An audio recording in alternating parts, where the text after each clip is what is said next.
Assalamualaikum Bu Wiwit. Waalaikumsalam Pak Amin. Iya, senang sekali ya, alhamdulillah, pada kesempatan siang ini akhirnya kita bisa bertemu walaupun dalam posisi virtual ya, daring Bu. Apa kabarnya Bu, sore hari ini? Alhamdulillah sehat Wah, dan selalu oke, semangat Pak alhamdulillah. Wah, Amin. luar biasa Bu. Mohon maaf Bu, kemarin, saya ada kegiatan di Hotel Horizon, ada diklat ya, jadi belum bisa menerima panggilan dari Ibu kemarin ya. Heeh, It's iya okay Bu, Pak Amin, it's okay, heeh. no problem Pak Amin. Ngomong-ngomong Bu, apa sih yang mau Ibu ceritakan Bu?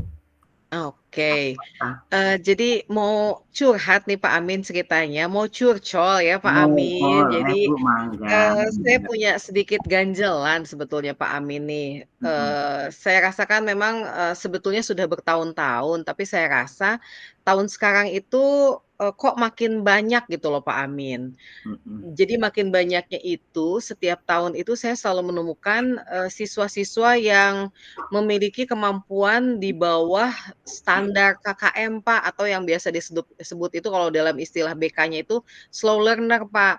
Jadi Mmm, slow learner di sini tuh, janganlah kita terlalu ekspektasi tinggi bahwa mereka tuh bisa mengerjakan semua tugas dengan baik, bisa mengumpulkan PR dengan sempurna seperti teman-teman yang lain. Jadi iya. kemampuan mereka itu bahkan, Pak, untuk menulis dan membaca pun, itu masih tertinggal jauh dibandingkan dengan teman-temannya.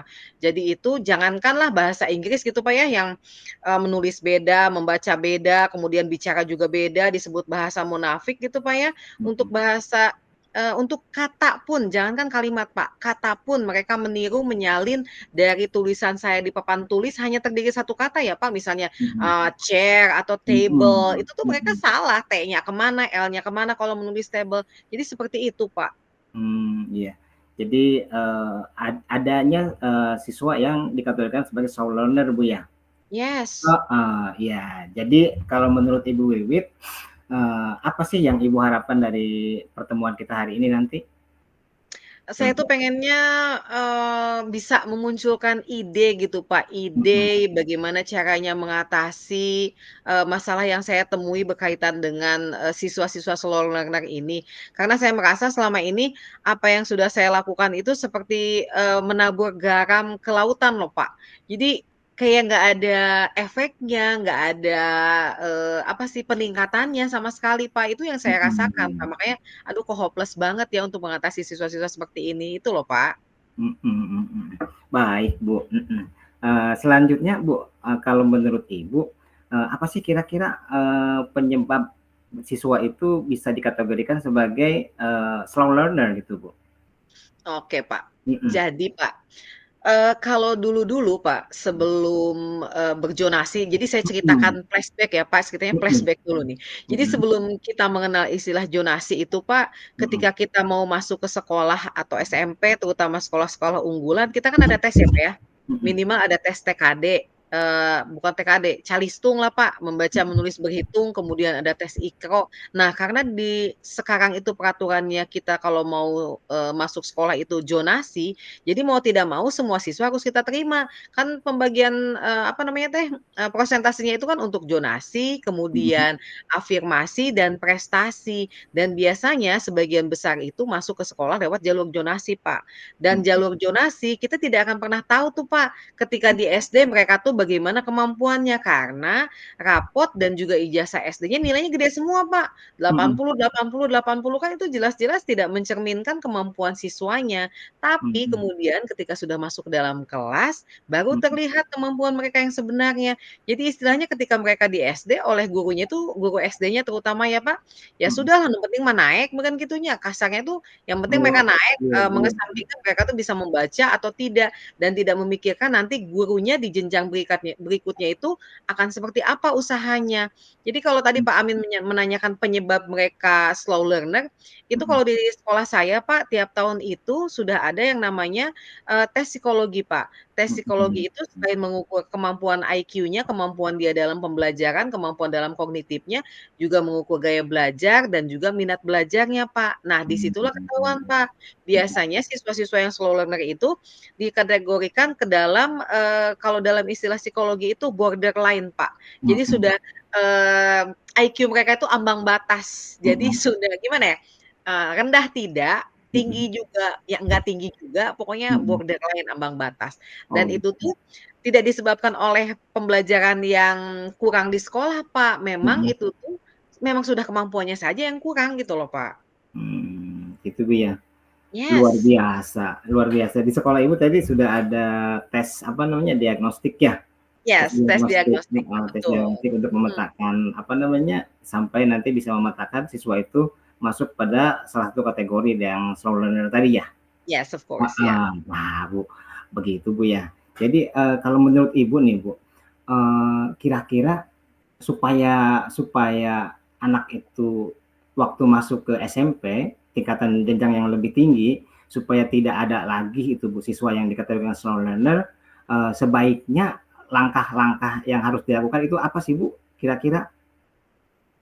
Nah, Pak, Heeh, jadi, menurut saya, Pak, mhm, seharusnya yang aware itu adalah orang tuanya, Pak. mhm, Jadi sebelum kita menyerahkan kepada sekolah, orang tuanya mhm, itu harus aware bahwa mmm, kemampuan anaknya ya udahlah memang di bawah mhm, standar gitu loh. mhm, Dan untuk orang tua yang memiliki siswa slow learner, sebenarnya disarankannya itu tidak memasukkan anaknya ke sekolah biasa, Pak, ke sekolah mhm, umum.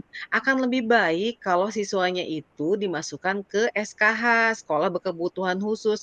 Kan mhm, kita harus menghilangkan stigma bahwa, yang masuk ke SKH itu adalah anak-anak memiliki, difabel atau cacat fisik, itu sama sekali salah, Pak. Anggapan seperti itu sama sekali salah. SKH itu menampung salah satunya adalah siswa-siswa slow learner, mhm, atau kalaupun misalnya mau dimasukkan ke sekolah umum, cari sekolah yang sudah memiliki kelas inklusi, Pak. Jadi mhm, kalau kelas inklusi itu khusus untuk menangani siswa-siswa yang memiliki kemampuan yang berbeda dengan kemampuan teman-temannya, Pak. Mau mhm, itu pinter banget atau jenius, ataupun yang slow learner-nya, begitu, mhm. Pak.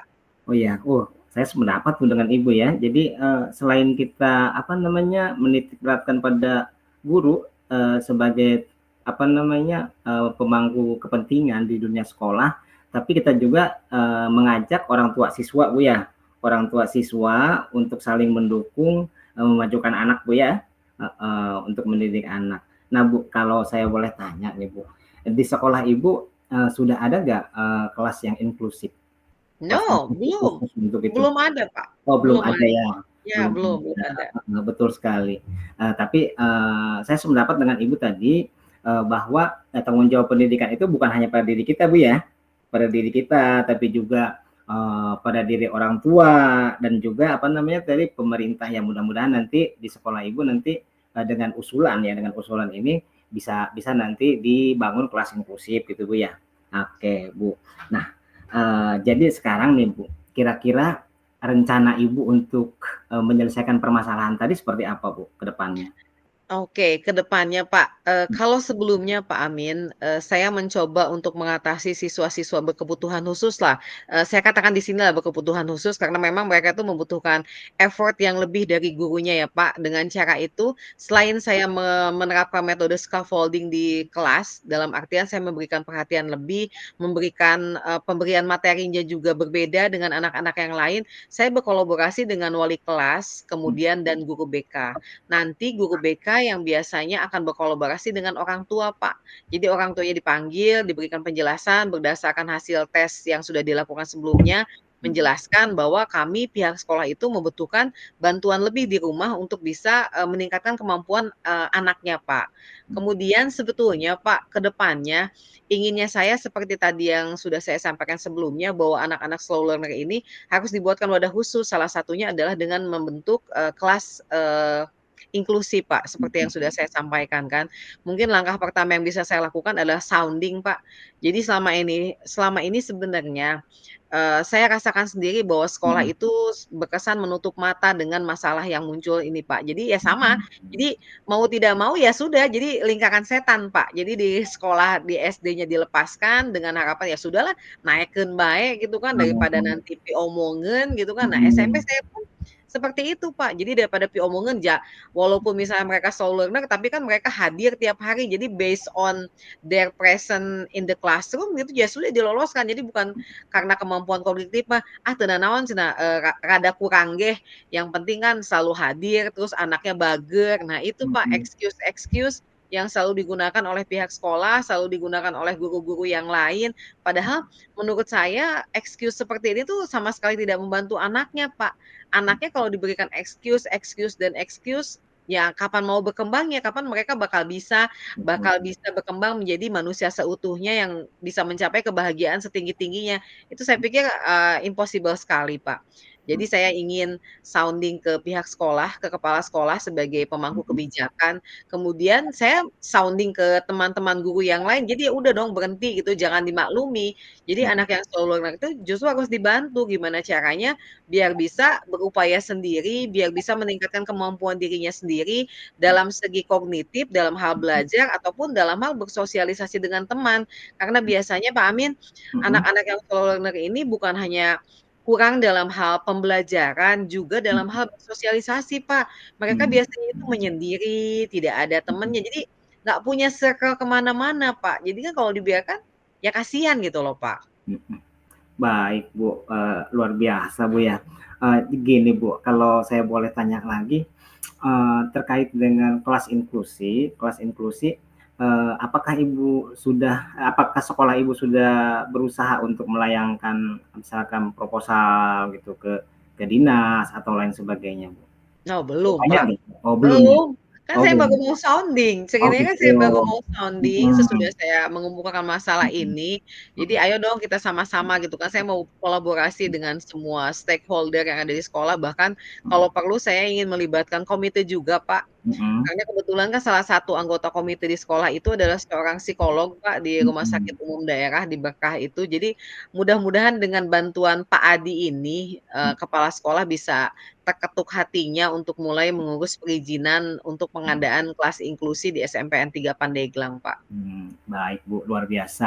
Nah, selanjutnya nih Bu, Ibu kan berencana untuk sounding dengan Bapak Kepala atau pimpinan Bu ya, dengan rekan-rekan yang lain. Nah, kira-kira Bu, kira-kira kalau misalkan nanti ada sedikit hambatan atau taruhlah misalkan penolakan, bagaimana nanti sikap Ibu ke depannya? Ya saya rasa, semua ide itu kan pasti bisa dilihat dari 2 sisi yang berbeda ya, Pak. Mhm, Mungkin kepala sekolah saya akan menganggap ide saya ini sebagai sebuah terobosan, breakthrough mhm, gitu kan ya, mhm, atau dan bisa merespon dengan baik atau mungkin ya sama seperti sebelumnya, hanya, "Ah, apa sih?" Gitu kan, mhm, seperti itu. mhm, Saya rasa no problem, Pak, as long mhm, as, selama saya sudah mencoba gitu kan, sudah mhm, berusaha mencoba sounding, saya rasa, kalau semakin sering kita sounding, semakin mhm, sering kita, memberikan pengertian, masa sih gitu Pak ya, batu aja gitu kan kena tetesan air, lama-lama bisa iya, berbolong gitu kan, iya, masa sih, betul betul. hati manusia gitu kan Mhm, tidak ada perubahan sama sekali. betul Apalagi kan sekali. saya juga memberikan ketika saya sounding, saya juga mengemukakan Mhm, alasan-alasan kenapa kita butuh kelas inklusi di SMPN 3 Pandeglang. Karena Pak, tiap tahun itu tiap kelas tuh minimal ada satu mhm, orang, Pak, kelas tuh yang mhm, mempunyai siswa dengan kemampuan yang slow learner itu, Pak. Jadi kan iya, sayang sekali ya, Pak, 1 kali 27 siswa gitu kan, ada 27 siswa per angkatan yang slow learner seperti mhm, ini gitu, terus kita biarkan biarkan, kita tutup mata, ya mhm, kasihan untuk masa depannya juga saya rasa, Pak. berarti, di sekolah Ibu ada berapa rombel Bu tadi? 27 ya? Ada 27, Pak, Oh, per tingkatnya 27. itu 9, 9 kali 3, Mmm, 27 classes ya, mhm. Iya, banyak sekali Bu ya, lumayan ya untuk satu Ya kelas gitu lumayan. ya. Baik Bu, luar biasa apa yang Ibu rencanakan tadi, saya doakan mudah-mudahan rencana Ibu berhasil ya, dan mendapatkan dukungan. Tapi saya yakin insyaallah akan mendapatkan dukungan baik itu dari pimpinan dan juga rekan-rekan, karena niat Amin Ibu luar amin. biasa baik Bu ya. Nah Bu, kita pada tahap akhir nih Bu ya. Oke, kemudian apa sih, komitmen Ibu terhadap rencana Ibu ini? Ya komitmennya seperti yang sudah saya sampaikan tadi, Pak. Saya akan terus sounding nih, Pak, Mhm, bahwa kita butuh nih kelas inklusi, ayo dong mhm, bangun gitu, wakey-wakey gitu kan, bangun, wake up gitu kan, mhm, jangan menutup mata lagi. Jadi si muridnya, Pak, yang harus saya titik beratkan, bukan, dari point of view saya sebagai guru yang merasa kesulitan ketika mengajar, saya akan mengemukakan, jadi ayo dong kita bantu si murid ini biar bisa berkembang dengan lebih baik, dengan mengadakan kelas inklusi. Jadi, impossible banget kalau misalnya cuman dibantu cuman beberapa jam, cuman 1 jam, 2 jam di sekolah itu sangat sulit, Pak, untuk berkembangnya. Jadi harus ada sounding yang terus-menerus saya lakukan di sekolah.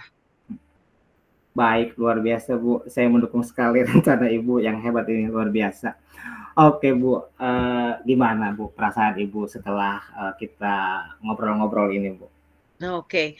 Jadi, alhamdulillah Pak Amin, Ya, dari sebelum kita mulai ngobrol-ngobrol ini gitu kan, saya belum menemukan ide sebetulnya Pak. mhm, Tadi saya muncul ide kelas inklusi itu di tengah-tengah percakapan kita loh Pak. iya, Awal-awal percakapan tuh saya masih berkutat antara, scaffolding si anak yang slow mhm, learner ini, terus mhm, kolaborasi dengan guru BK, wali kelas dan juga orang tua. Ya sudah saya stuck di situ. Saya mhm, tidak kepikiran kalau misalnya, "Oh iya ternyata," pas di tengah-tengah saya baru muncul tadi kan mhm, idenya, "Oke, that's right, kelas inklusi," kata saya gitu kan. Kalau misalnya memang mau menolong siswa-siswa solo learner ini, salah satu jalannya ya oke, kelas inklusi harus ada. Jadi mhm. begitu, Amin. Iya, luar biasa, Bu, dan, apa namanya, kalau ada hambatan atau trouble pun kita akan terus semangat, Bu, ya. Ya semangat, Pak, of Harus course. semangat Semangat untuk masa depan untuk anak-anak dunia itu, pendidikan Pak. yang lebih baik, Bu, ya. Yes, of Dunia course. pendidikan yang lebih baik untuk murid-murid yang lebih baik, Bu. Yes. Iya, terima kasih, Bu, atas, kesempatannya pada, siang hari ini. Sama-sama, Pak Amin. Terima kasih juga atas waktunya mau mendengarkan curhatan saya. Iya, sama-sama. Bye-bye Pak Amin. Bye.